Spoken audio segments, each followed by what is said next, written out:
നമസ്കാരം. വലിയ ഭൂരിപക്ഷത്തോടെ UDF അധികാരത്തിലെത്തിയതോടെ ആരാകും മുഖ്യമന്ത്രി എന്ന ചോദ്യത്തിനാണ് ഇനി ഉത്തരമാകേണ്ടത്. മുതിർന്ന കോൺഗ്രസ് നേതാവ് രമേശ് ചെന്നിത്തല, പ്രതിപക്ഷ നേതാവ് VD സതീശൻ, AICC സംഘടനാ ജനറൽ സെക്രട്ടറി KC വേണുഗോപാൽ എന്നിവരാണ് മുഖ്യമന്ത്രി സ്ഥാനത്തേക്ക് പരിഗണിക്കപ്പെടുന്നത്. ഇന്നോ നാളെയോ ഹൈക്കമാൻഡ് നിരീക്ഷകർ കേരളത്തിലെത്തും. കോൺഗ്രസ് പാർലമെന്ററി പാർട്ടിയിലെ അഭിപ്രായവും ഘടകകക്ഷികളുടെ കൂടി അഭിപ്രായം കൂടി പരിഗണിച്ചാവും ഹൈക്കമാൻഡ് തീരുമാനം. മുഖ്യമന്ത്രി ആരെന്ന കാര്യത്തിൽ അഭിപ്രായം പറഞ്ഞ ശേഷം അന്തിമ തീരുമാനം ഹൈക്കമാൻഡിന് വിടുകയാണ് പാർലമെന്ററി പാർട്ടി യോഗം ചെയ്യുന്നത്.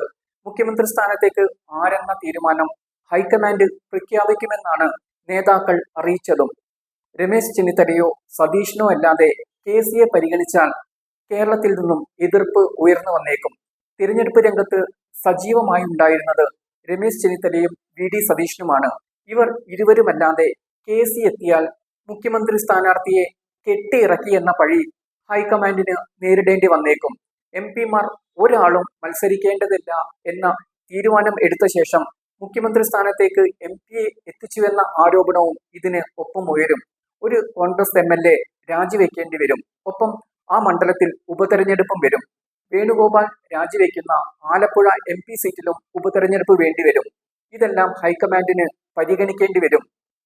മുഖ്യമന്ത്രി സ്ഥാനത്തേക്ക് സീനിയോറിറ്റി നോക്കുകയാണെങ്കിൽ ചെന്നിത്തലയെ തന്നെയാണ് പരിഗണിക്കേണ്ടി വരിക. KCയെയും VDയെയും വളർത്തിക്കൊണ്ടുവന്നതിൽ ഒരു പ്രധാന പങ്ക് ചെന്നിത്തലയ്ക്കുള്ളതാണ്. ചെന്നിത്തലയ്ക്ക് ഒപ്പമുള്ളവർ പല സംസ്ഥാനങ്ങളിലും മുഖ്യമന്ത്രി പദവി അലങ്കരിച്ചപ്പോൾ ഇതേവരെ മുഖ്യമന്ത്രി സ്ഥാനത്തേക്ക് ചെന്നിത്തല എത്തിയിട്ടില്ല എന്നതും ഹൈക്കമാൻഡിന് കണക്കിലെടുക്കേണ്ടതായി വരും. സോണിയാഗാന്ധിയുടെ നിർദ്ദേശമാണ് മുഖ്യമന്ത്രി സ്ഥാനാർത്ഥിയുടെ കാര്യത്തിൽ നിർണായകമാവുക എന്നതിനാൽ അതും ചെന്നിത്തലയ്ക്ക് അനുകൂലമായേക്കും. കേരളത്തിലെ കോൺഗ്രസിൽ സോണിയയുടെ ഏറ്റവും വിശ്വസ്തൻ ചെന്നിത്തലയാണ്. അതേസമയം പാർലമെന്ററി പാർട്ടിയിൽ കൂടുതലും KC വേണുഗോപാലിന്റെ നോമിനികളാണ്.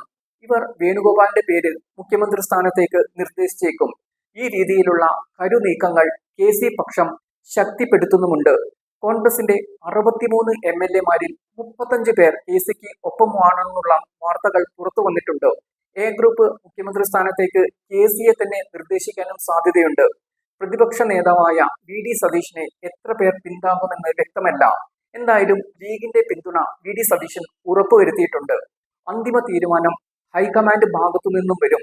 1-2 ദിവസത്തിനുള്ളിൽ ആരാണ് അടുത്ത മുഖ്യമന്ത്രി എന്ന് അറിയാൻ കഴിയും.